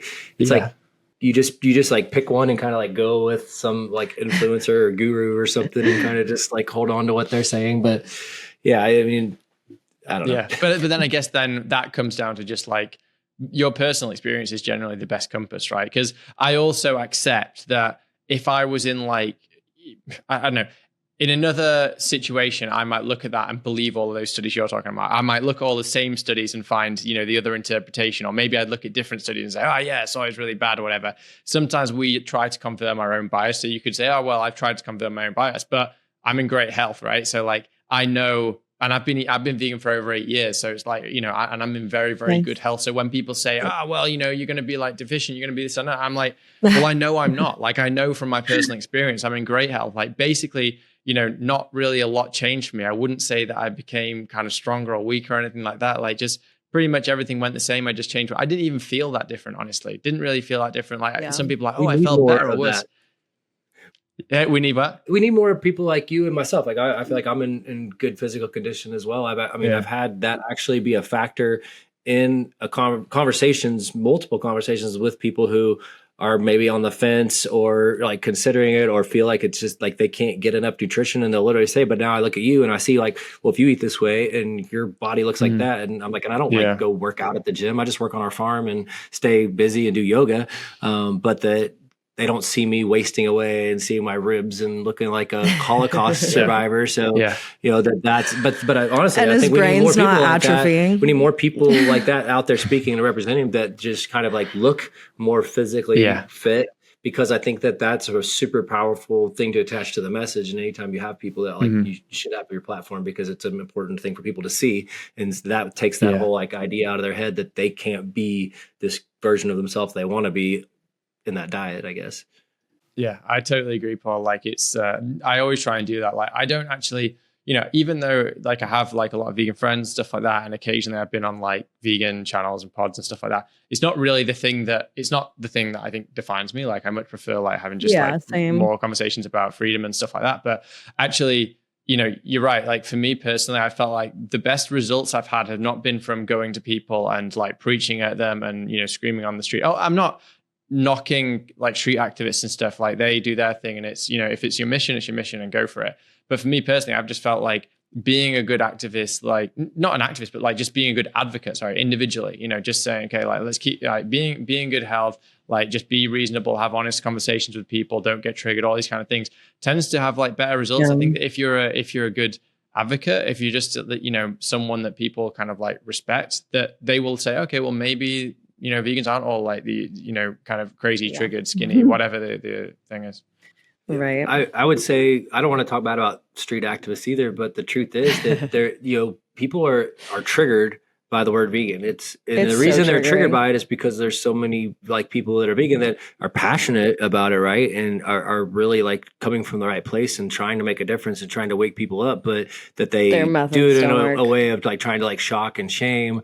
And the truth is, it's like, and it's really like, you were there for our talk that we gave at the Greater Reset. That was one of before we even started it, we decided that we were going to try to not say the word vegan because it's triggering. And that would like, our goal was to have as much compassion in the discussion around it, because the truth is like people deserve compassion. They were lied to, they were tricked into this, and they live in a society that wants to keep them trapped in that. And so, if we come from a compassionate place and say like, well, of course you think that, well, of course you want to eat meat, of course and we take a little bit of that like blame out of it, or like you're an animal killer, and just say like, well, of course you do, but can you understand this, and can you think about this, and can you connect with this idea? And it's like, it's the whole seed planting thing. And when you're out on the street with a sign, maybe you do trigger something in somebody when you're like screaming at them and showing them bloody pictures of animals or something. And like maybe that does affect some people, but it probably also has a bigger effect in turning people off to the idea and kind of reinforcing their resistance to that, and being like, oh, there's another one of those a-hole vegans out there doing their thing. And so like my space, I always want to come from my conversations is compassion, and try to like connect and not shame, and then try to just share my personal experience about things, and then hope that plants some kind of a seed. And I know it has. I've had people come back later and tell me that some of the things I said were like really sat with them, and they thought about it and they've changed their behavior. I've had people that have chosen to go vegan based on like some of our conversations. But we're normally not out there preaching this or not, anything. Same thing. It's not really our like leading. It's not really where we feel like the most important place to take charge is, I guess. It's not the best law explaining of your freedom's where it's at. Freedom and that and those other things just kind of naturally follow, like we shared. Let me go on, Lauren. I'm interrupting you. I was just gonna make a point when you said the stuff about like soy and estrogen, and how if we're worried about where estrogen is coming from, if we're getting like too much of it in our diets and things, like maybe we should be considering drinking clean water, because all the hormones that people are prescribed come out in their urine and go right back into the water stream, and are not even really filtered and put back into our tap water. And so there's like extremely high levels of all sorts of chemicals and pharmaceutical drugs, but especially hormones in our water. And I think that is probably driving a lot of the trans epidemic that we see happening. And look back, I'm not sure how many years ago this was now, but there was a study in Florida, I believe it was, about alligators or crocodiles, whichever one. I'm not gators. And that there was this area where they were not seeing any new alligators being born. And, environmental scientists got concerned and started researching what was going on in this swamp here. Well, there was industrial runoff coming into that area, a great amount of it. And they found that there was extremely high levels of hormones and hormone disruptors in the water. Now, the males had become so small that they could not actually procreate. And the females had so much estrogen, too much, that they were like incompetent. They didn't want to have sex. They couldn't have sex. So there were no baby alligators being born because of it. And that's a pretty scary thought. And that most people don't care about drinking clean water either. That's a huge one, not just organic food. Water is huge. It's got plasticizers in it. It's got all sorts of stuff in it if you don't distill it or do reverse osmosis. So I think that's a huge factor for people to consider if they're concerned about their health. And, instead of like berating a vegan saying you're polluting the environment with your soy and your body with your soy, like consider all the other things that are going on in the world today too, that are really negatively affecting our health and the environment and everything. So, I feel like we haven't touched enough on the actual farm that you guys are living on. Like you mentioned about organics and stuff then. I actually was listening to one of the other interviews that you did, and you mentioned something. I think the term you used was shadow ecology, and was it shallow or shallow ecology? It might have been shallow versus deep ecology and shallow. Yeah, can you just explain that concept and also just kind of like share what you guys are actually doing on your farm?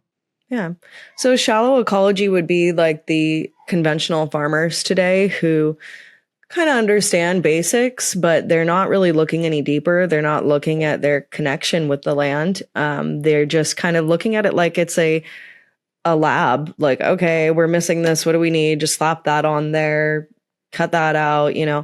Humans tend to look at the environment and say, I want to grow X here. So I'm going to conform this environment, this whole ecology here, to be able to serve me to grow this one thing that I want to grow here, rather than like looking at the system that's already existing, all the interwoven relationships in that different ecology that is right there on that plot of land, and saying, what is going to grow best here? How can I look deeper at this land and connect with it and know how to help restore it if perhaps there's something that has happened to damage that land? Like, for example, I see in South America and in the rainforest, we see clear cutting of forests, and people are growing coffee or bananas or whatever it is that's happening during those clear cuttings. Well, something like coffee, and I believe bananas as well, they are understory plants. And so they don't need direct 100% sunlight with nothing else around them. They thrive more with a diverse canopy and getting that partial sun, partial shade. So we've been lying to these farmers down there, telling them that they have to clear cut their forest, when really it's not. We could be getting a much better product. We could be getting a much higher yield, and the rainforest would be intact still if we were looking at nature through that deeper lens. And then we can take that into our own lives and how we are interacting with nature. If we decide to buy land and start farming on it, what way are we going to live on that land, and how are we going to care for it? And so permaculture principles come in there. Really observing the land is important. I think there was a quote that we shared in our talk at the Greater Reset, that the greatest or the best fertilizer is the farmer's shadow, something like that. What did you mean by that? Your time spent there, interacting with the dirt, interacting with the plants. That's cool. We can't just like throw something out there and hope that it grows. We have to be there, be part of that. The idea is like if you're there casting your shadow a lot, it means you're there and you're like working with the plants, where you're like in tune with them, and it's an energetic thing too. So it's not like, but you may be like pruning, you may be harvesting, you may be planting, you may be weeding, you may be, like amending the soil. But the idea is that, and I've experienced this here, like you see it and feel it when you're working with the plants, with the crop. You spend time like addressing their needs, observing and seeing what it is that they need from you to help them. And when you address it and you walk away, you come back and you look and you can feel it. You can feel that like, oh, like they appreciate me. Like they know that I did this for them. There's this like collective consciousness of this plant that understands that I care for them, and that the things I was doing was to try to make them more healthy, and that they're responding. And yeah, maybe they're responding to what you actually did, but it really feels like it's something deeper. And so I think when you talk about deep ecology, it's like this understanding that maybe there's elements of it that we can't really like explain, but that the idea that if I'm there and I'm interacting with my plants and I'm expressing my appreciation for them, and I may even am doing that in an audible way, and like saying that I appreciate them and thank you and you're looking great and this is going to help you with this or whatever, and or maybe I'm thinking it, but that there's something more to that. And so like on our land, like we have primarily we're citrus orchards, and so we have about 125 fruiting trees that citrus trees. We've got about 140 different fruiting trees altogether. Fruits and vegetables as well, but the citrus trees are our main crop, and we juice the majority of it. We squeeze it and juice it and bottle it and sell it with our restaurant that we take out. But when we're working, we're an organic certified farm, and so everything has to kind of go through that lens first. There's a lot of things that you can't do if you want your organic certification, a lot of products that you can't use. And so, we work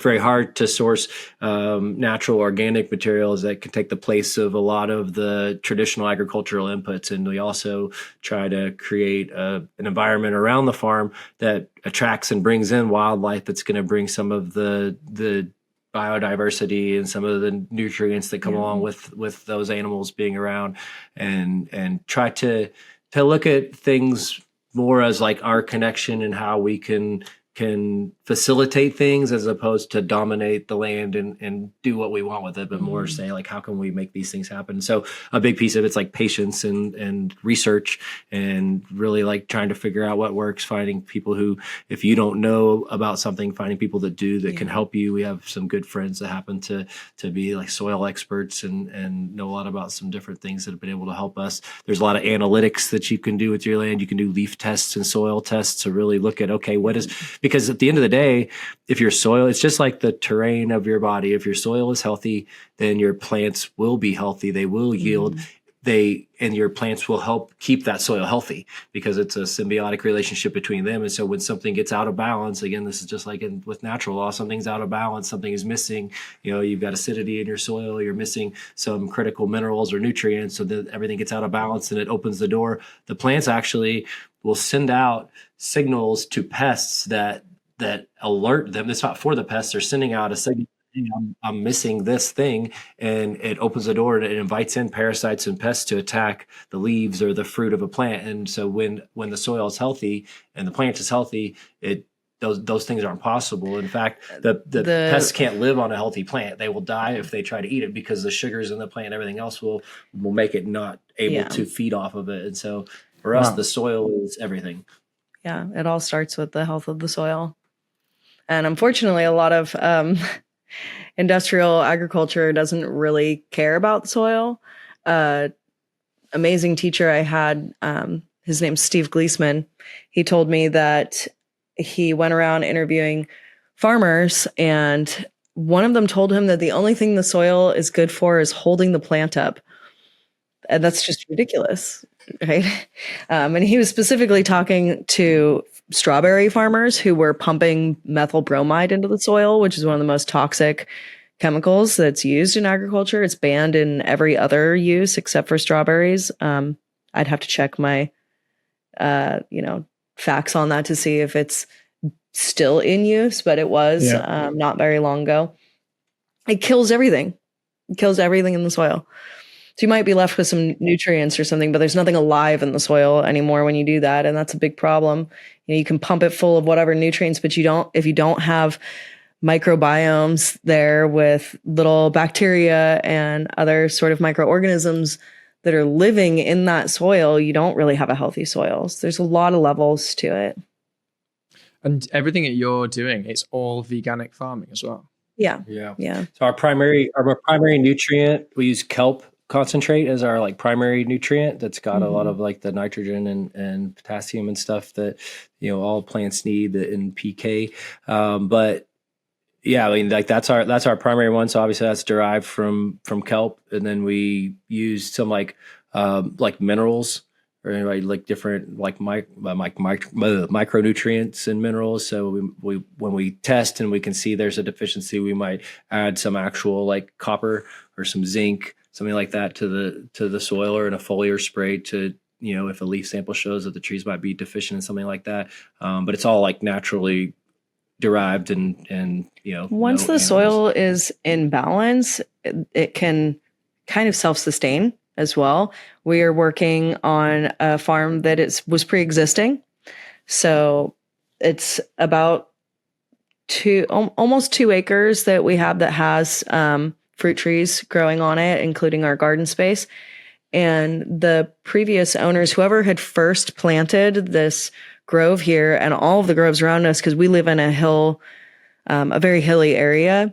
And so all of the trees in the groves you see are planted on a slope. Not a single one of these farmers, I mean, maybe there's some now who have changed things, but not a single one has any sort of terracing on the hillside. So everything is just planted at these weird angles. It doesn't even really make sense when you start looking at it. People in ancient times knew how to terrace hillsides to grow their gardens. But yet modern farmers seem to just think that they don't have to read the environment, that they don't have to understand how water moves across the land, and they can just plant however they want. The water movement is huge, especially when you're living in a hilly area. And if you like clear cut and you just plant one thing and there's no catch for any of that water, which is what we call a berm and a swale. So the swale is like a little ditch and a berm is like a hill that the water then hits and it fills until it's at a certain point, and then it will overflow and come down the hill into another berm. And it slows the movement of the water. It slows the movement of any sort of erosion that's happening. So the nutrients and minerals stay in the soil better. It allows for better water absorption because it's not just hitting the hillside and rushing right off. So a lot of like the things that we're trying to recover with our farm is due to it being planted on a hillside with no terracing and, no cover cropping being done. So we have to really start amending a lot of those things to make, we have been, but we're working on amending those things, and it doesn't happen overnight. We've got a plan for like multiple years of things that a lot of it's not anything that's like rocket science. It's compost and mulch and maybe some like lime, gypsum, some different things to activate things in the soil. One of the things we find about the soil is that a lot of times it can have too much of a certain nutrient in it as well, and then it actually will like lock that nutrient in the soil, and so then it actually is just like locked in, and the plant can't get any of that nutrient out of the soil. And then you can add some other element that unlocks that nutrient or like puts like the number back down where it needs to be so that the plant can access. So there's like a lot of layers of things that all interact with each other.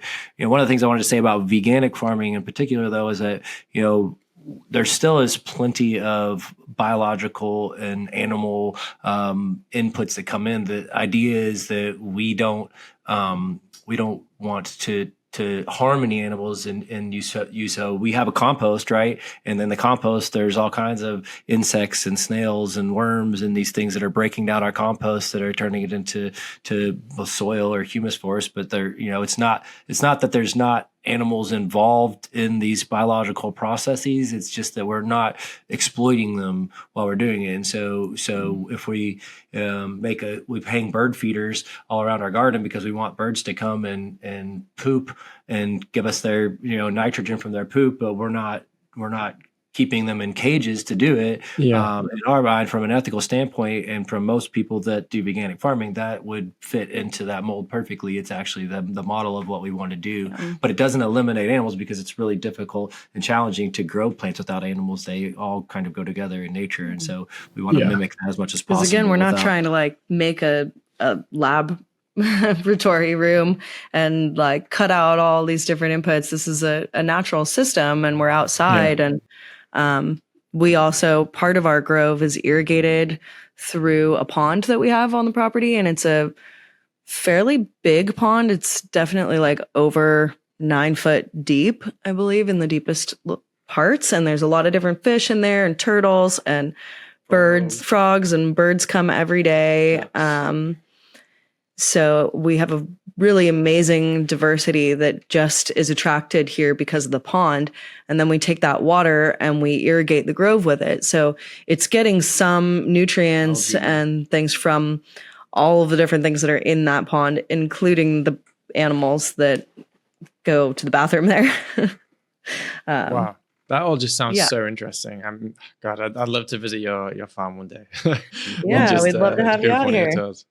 Yeah. No, that sounds awesome, and it's great that you're proving that it's possible as well. Doing it veganic. Because I know there's a lot of people out there who they go, you can be vegan, you can eat vegan, etc. But once it comes to the farming aspect, that's impossible. But you guys have got a farm. You're doing it. You're doing everything without exploiting animals, which I just think is really awesome that you're an example of that. So congrats on everything you're doing. I think it's really genuinely inspiring. So thank you. Thanks. Guys, we've been going quite a while, so we're almost coming on 2 hours here. So I'll start wrapping up. But do you want to just let people know, first of all, where they can find you? Tell them all about is it Truth, Love, Freedom? And Freedom. Truth, Love, and Freedom. Yeah. So we've got 2 websites. Well, we got several websites. We got one for our restaurant. Our restaurant's called Ahimsa Bowls. If you wanted to check it out, it's ahimsabowls.com. If you want to see the menu and kind of see what we're doing with that, AHIMSA, which is Sanskrit for do no harm or nonviolence. And then we've got truthloveandfreedom.com, which is our activist and spiritual conscious voluntarist hub network. And then we have bluehillfarmorganics.com, which is a website for our farm, which we named Blue Hill Farm.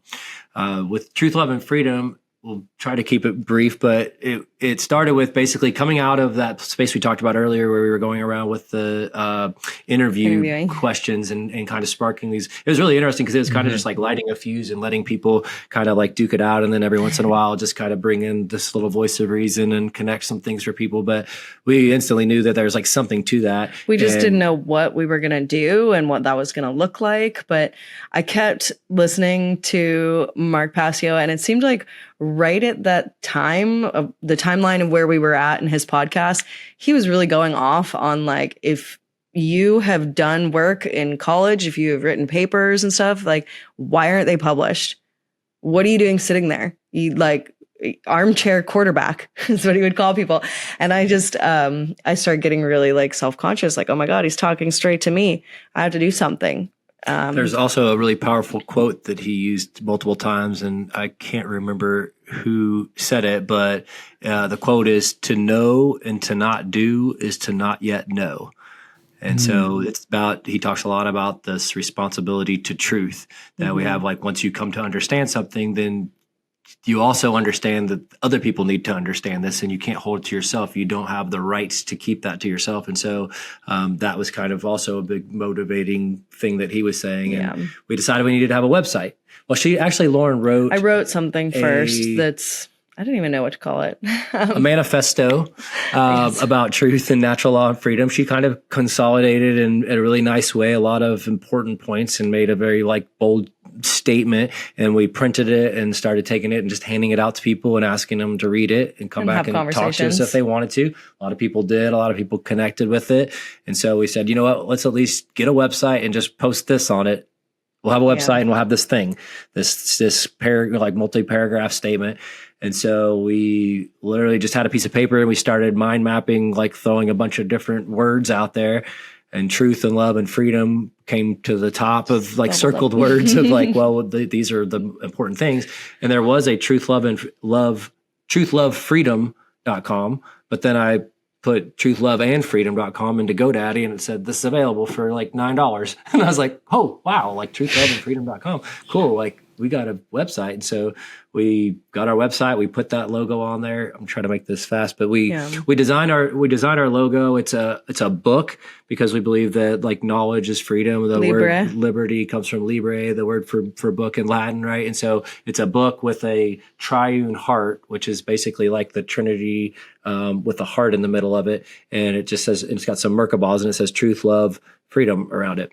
And right after we posted that on our website, some now friends of ours were putting on a music festival in Northern California called Music and Sky. And it's great. You guys should totally go check it out. It's a great gathering. The band that we met dancing to is named Cubensis. They were a Grateful Dead cover band. And on their website, it said they were going to be playing at this festival. And so I clicked on the link to the festival and saw it. And they had, as their logo was the triune heart, the same as what we had come up with for our logo for truthloveandfreedom.com. And I was like, hey, look, these guys are using the same thing, which we had looked a lot at different like things and trying to find the right shape and the right thing that fit what we were trying to say. And it was so perfect for it.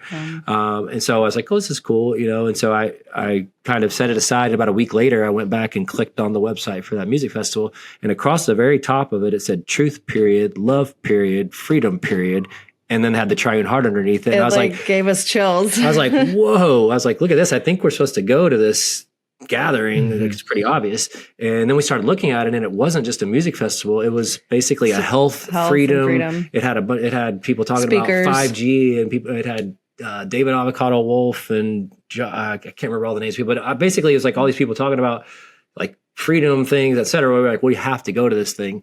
We went to it, and until that point, I had never met anybody else who knew who Mark Passio was. I brought his name up multiple times and having like deep conversations with random people. No one ever heard of him. And literally every single person I ran into at this thing, oh yeah, I know. I'm very familiar with his work. I know. Oh yeah, I'm a voluntarist too. It was like, what in the world? Like, what is going on? It was like we found our tribe. Yeah, totally. And it was right. It was like right at the end of COVID. They literally didn't give the address to the festival until like a week before. It was like the old raves or whatever, where you're going to go, but you don't know where it's at. Gathering. They sent it out, and one of the number one rules was no masks allowed. And I was like, this is great. Like, this place is going to be cool.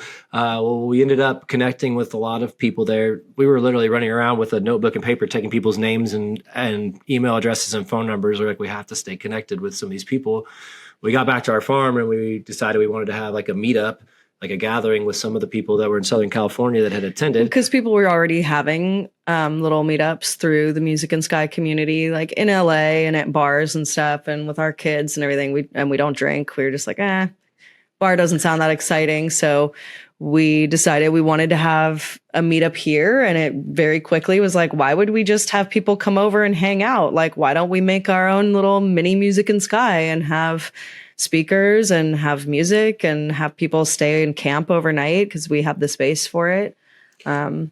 So we had our first gathering. One of the elements of it that was really important was that we decided we were going to have a plant-based and organic potluck, and that we would, being a chef and wanting to promote this plant-based idea, we realized, we said, hey, like, this is food everybody can eat. You know, if there's some people that are vegan and vegetarian, then if people bring meat dishes, they can't share in it, but everybody that eats meat can also eat these other things. So this is going to be kind of like a rule. It's our private property that we have it at. So we're going to make a rule that this is the only, because we want all the kids that come from families that eat that way to be able to just enjoy the potluck and not have to ask, what's this? What's in this? Can I eat this?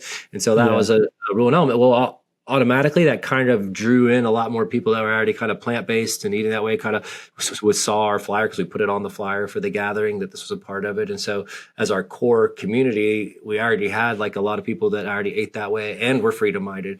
And so it's been this really cool thing where actually that's what we are going to be talking about at the Greater Reset. Is we believe that we're getting ready to host our 15th one of these gatherings. And what we've seen come out of it is that this beautiful community of people that all truly just like love each other and love seeing each other. We host them every couple of months.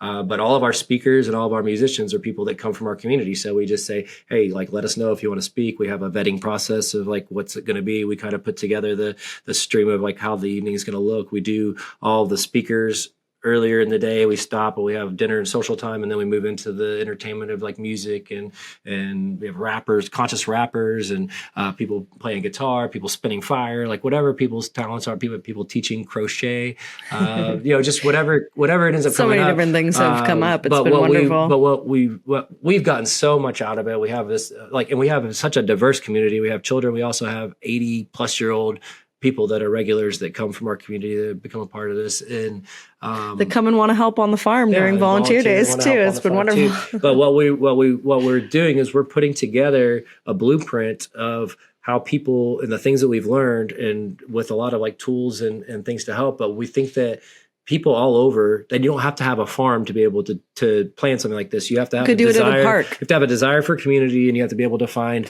a space that'll work. It could be a park, a campground, somebody that's got some land somewhere, you need electricity, whatever. But that just with like the right planning and a few people that care, you could create in your own neighborhood, in your own area, a really neat community of like-minded people. We're going to give people the channels on the types of channels on Telegram and stuff to join, to try to find the people in your area that might want to be a part of it and offer our support too. But we're excited about it. We think it's just, and we're not doing anything to monetize it at all. We're not trying to make anything off of it. We just have felt and seen that the connections that have been made, and then the things that have come out of that have seemed so intentional. And there's been so many like synchronicities with the people who have attended, and why they came, and who they were supposed to meet, and what that meant to their life in the future. And seeing that like we need the people that are all on the same page everywhere to start meeting each other and forming. It's kind of like the freedom cell idea that Derek Bros and John Bush have spearheaded, but it's different because it's also, we call it an empowerment retreat. And so the idea is that it's like to come and like really have a lot of fun and just leave empowered and feeling like you're ready to take some action. And we've watched people that have spoken on our stage for the first time they've ever did any public speaking, start their own podcasts, be invited to speak at other big events. We have people who performed music or rap for the first time on our stage that have been invited to go on. One of our good friends, Alfred, they call him the Professor. He went on tour with the old school rapper KRS-One and got to open for him on his tour and rap with him for the first time doing it on our stage. And we also have helped get him to some other gigs and some things that, so it's also been this like, we've seen all these unintended effects has become a place for people to kind of step out of themselves and step into their gifts and into their power and in a safe space, hone that craft a little bit, and then take it out into the world and do something else with it. And we really want to provide people with a blueprint of how to try to create that in their own community. So that's what, if you go to Greater Reset or you watch it, you'll be able to see our full presentation on that and hopefully get excited about it. And maybe you could start one yourself, Johnny, in your free time. Yeah. Well, definitely, like hearing you guys talk about everything you've achieved definitely wants me to do more in that area. So yeah, hopefully one day I'll have my own farm. I can do something similar. It helps. Yeah, for sure. All right. Well, thanks so much for coming on, guys. It's been awesome. I hope we get to chat again. Let's not leave it too long. Okay. Sounds awesome, man. It was great talking to you, Johnny. Yeah. Take care. Yeah. See you guys. Thank you. Bye.